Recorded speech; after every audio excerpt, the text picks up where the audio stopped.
आज हम आए हैं बहुजन मुक्ति पार्टी के जो प्रत्याशी रहे हैं रामपुर मनिहार विधानसभा सीट से।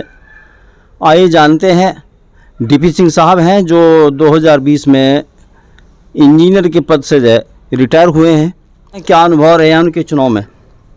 जी डीपी सिंह साहब। सबसे पहले तो आपको बहुत बहुत धन्यवाद।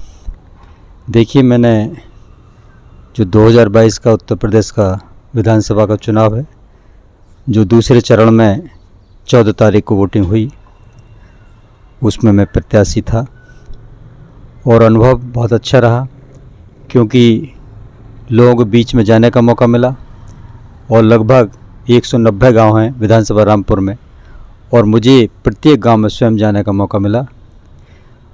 तो वहाँ पर जो लोग हैं अच्छा जो कैंडिडेट, ईमानदार कैंडिडेट को स्वागत तो करते हैं, लेकिन वोट के मामले में दिक्कत ये आती है कि जो बड़ी बड़ी स्थापित पार्टियां हैं कि बहुत काफ़िले के साथ जाती हैं, तो वो ग्लैमर की तरफ उनका रुझान हो जाता है। क्योंकि वोटर्स आज की इस डेट में ऐसा हो गया है कि उन्हें ना तो ईमानदार कैंडिडेट चाहिए, ना ही समाज के प्रति समर्पित कैंडिडेट चाहिए, ना काबिल कैंडिडेट चाहिए। क्योंकि इन स्थापित पार्टियों ने उनको थोड़े थोड़े लालच देकर उनकी सोच ऐसी बना दी है कि भाई ये बहुत बड़े पैमाने पर लूटमारी करने का काम करते हैं, तो हमें जो भी कुछ मिल रहा है, जो मिल जाता है, वो उसी में वो संतुष्ट हो जाते हैं।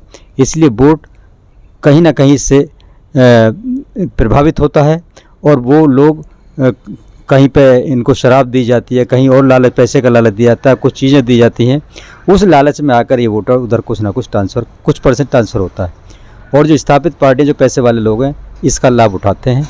तो इस तरह का मेरा अनुभव रहा कि वोटर्स को किसी ईमानदार व्यक्ति की ज़रूरत नहीं है, लेकिन मेरा कहना यह है कि यदि ईमानदार लोग संसद विधानसभा में नहीं जाएंगे तो समाज का भला नहीं हो सकता, समाज इसी तरह लुटता पिटता रहेगा।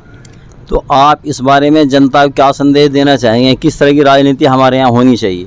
देखिए, मैं बहुत लंबे समय, मैंने करीब 22 साल तक बामसेफ में काम किया, और बामसेफ का जो कंसेप्ट है, बामसेफ की जो विचारधारा है, बामसेफ का जो उद्देश्य, उसका जो सिद्धांत है, उसका यही है कि जो आज भारत में राजनीति में जो व्यवसायीकरण हो गया है, हम आने वाले समय में इसको हम ख़त्म करना चाहते हैं। क्योंकि ऐसा नहीं है कि आज ऐसा निज़ाम इसमें कायम हो चुका है कि जिसके पास पैसा है वही राजनीति में सफल हो सकता है, लेकिन इस सोच को हम जनता की को आने वाले समय में ख़त्म करना काम करेंगे। क्योंकि गरीब व्यक्ति भी विधायक बन सकता है, मंत्री बन सकता है और समाज की सेवा के लिए संसद विधानसभा में जा सकता है। इसके लिए हम काम कर रहे हैं। आने वाले समय में इस पर हम ज़रूर सफल होंगे।